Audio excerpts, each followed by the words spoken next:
Hi everyone, welcome to the channel the UTC. હું Manish Parmar the યુટીસીના online platform પર આપ સૌનું ફરીથી એકવાર હાર્દિક સ્વાગત કરું છું. જેમ મેં તમને કીધું હતું કે જ્યાં સુધી આપણી જુનિયર નિરીક્ષકની એક્ઝામ કન્ડક્ટ નહીં થાય ત્યાં સુધી હું દરેક પ્રકારની અપડેટ તમારી સામે લાવતો રહીશ. તો ફાઇનલી GSSB એ સંભવિત તારીખ આપણી જુનિયર નિરીક્ષકની એક્ઝામ માટે સંભવિત તારીખ જાહેર કરી દીધી છે. તો એના વિશે આ વિડીયોમાં આપણે ચર્ચા કરીએ.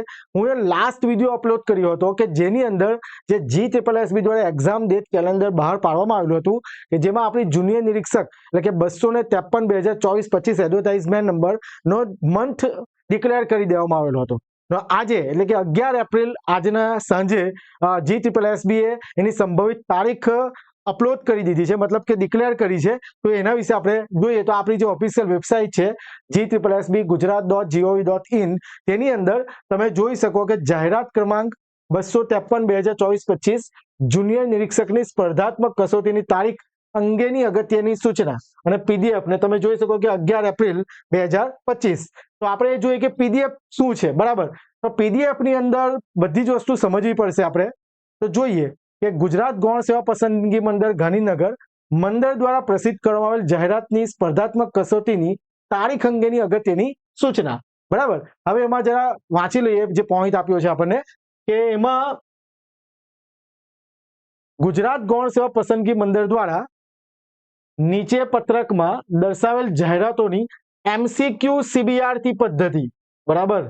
MCQ CBRT પદ્ધતિ એટલે કે MCQ બેઝડ એક્ઝામ છે ને કોમ્પ્યુટર બેઝડ રિક્રુટમેન્ટ ટેસ્ટ એટલે આપણી જે એક્ઝામ થવાની છે જુનિયર નિરીક્ષકની અને બીજી પણ બીજી એક્ઝામ છે તો એ બધી exam computer based recruitment test છે એટલે કે કોમ્પ્યુટર ઓનલાઈન ટેસ્ટ થશે. ઓકે, પરીક્ષાનું આયોજન કરવાનો નિર્ણય લીધેલ છે. પરીક્ષાના કાર્યક્રમ અને કોલ લેટર સંબંધિત સૂચનાઓ વેબસાઇટ પર હવે પછી પ્રસિદ્ધ કરવામાં આવશે જેની સંબંધિત ઉમેદવારોએ નોંધ લેવી, બરાબર છે. તો અમુક સ્ટુડન્ટ મને પૂછતા હતા કે સર આપણી એક્ઝામ ઓનલાઈન થશે કે ઓફલાઈન થશે, તો અહીં એકદમ ક્લિયર મેન્શન કરી દેવામાં આવેલ છે કે આપણી જે એક્ઝામ છે તે MCQ base CBRT computer base recruitment થશે એટલે કે આપણી ઓનલાઈન એક્ઝામ થશે. ઓકે, હવે જરા જોઈએ આગળ જે આપણી એડવર્ટાઇઝમેન્ટ નંબર છે જુનિયર નિરીક્ષકની વાત કરીએ ખાલી આપણે અહીંયા. તો advertisement number 253/2024-25. Okay, serial number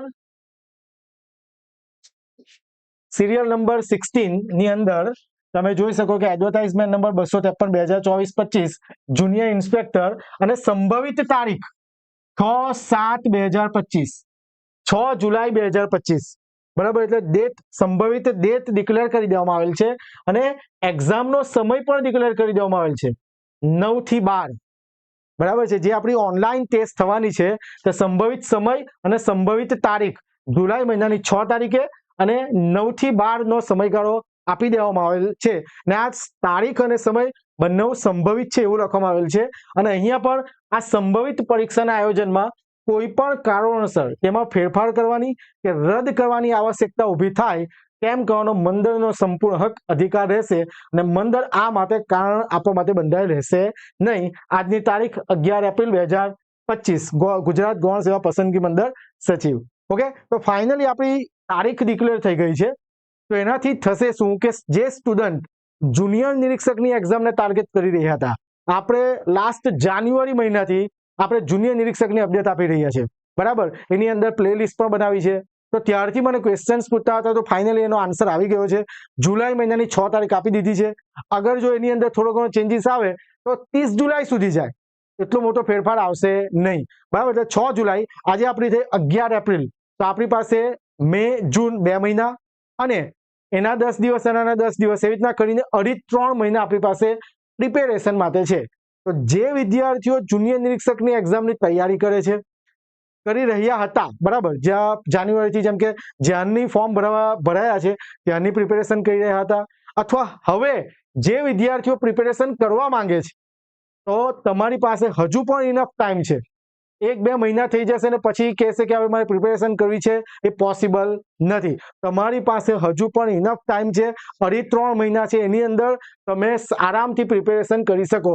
તો GSSB એ આપણી એક્ઝામ જે 253/2024-25 એડવર્ટાઇઝમેન્ટ નંબર છે એનો ડિટેલ સિલેબસ પણ આપી દીધેલ છે, બરાબર. અને એ ડિટેલ સિલેબસમાં દરેકના સબ ટોપિક સબ્જેક્ટના સબ ટોપિક પણ આપેલા છે. જો તમે આજથી પણ પ્રિપેરેશન કરશો તમે 1-2 મહિનામાં સિલેબસ કવર કરી નાખશો અને પછી તમે રિવિઝન અને જો પ્રેક્ટિસ કરશો એમસીક્યુનું આરામથી તમે આ એક્ઝામને ક્લિયર કરી શકશો. જો તમે પ્રિપેરેશન હજુ સ્ટાર્ટ નથી કરી અને જો કરવા ઈચ્છતા હોય તો આપણી જે એપ્લિકેશન છે ધ યુટીસી, બરાબર, એના પર ઓલરેડી લક્ષ્ય બેચ પાર્ટ બી 150 માર્ક્સની પ્રિપેરેશન કરતો કોર્સ લોન્ચ કરી દીધો છે અને ઘણા બધા વિદ્યાર્થીઓ એનરોલ કરી લીધેલ છે. દરેક વિદ્યાર્થી જો કોઈ તમારા કોન્ટેક્ટમાં હોય તો તમે એમની પાસે રિવ્યુ લઈ શકો કે આપણા લક્ષ્ય બેચમાં દરેક સબ્જેક્ટને ભણાવતા ફેકલ્ટીના રિવ્યુ લઈ શકો અને દરેક વસ્તુનું તમે વ્યવસ્થિત ઇન્ક્વાયરી કરીને તમે કોર્સને એનરોલ કરી શકો.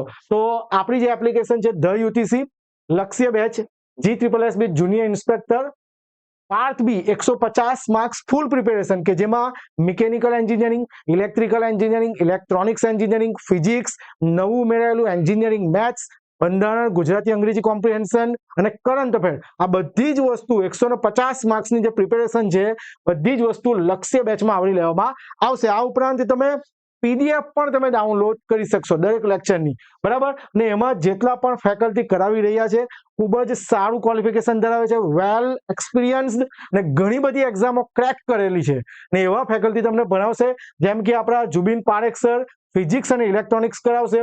હું પોતે Manish Parmar electrical engineering, Kunal Bhochiya sir well known faculty engineering maths કરાવશે, વિશાલ સર મિકેનિકલ એન્જિનિયરિંગ કરાવશે અને જય પરમાર સર ઇલેક્ટ્રિકલ અને ઇલેક્ટ્રોનિક્સ એન્જિનિયરિંગ કરાવશે. ઓકે, તો આપણા કોર્સમાં એકદમ સિસ્ટમથી અને એકદમ સિલેબસ પ્રમાણે લેક્ચર ચાલી રહ્યા છે, રેકોર્ડિંગ મુકાઈ રહ્યું છે અને ઘણા બધા વિદ્યાર્થીઓ આમાંથી પ્રિપેરેશન કરી રહ્યા છે. અને જો તમે પણ પ્રિપેરેશન કરવા માંગતા હોય આજે જ તમે આ કોર્સને એનરોલ કરો. માત્ર 4,999માં તમે આ કોર્સને પરચેસ કરી શકો છો.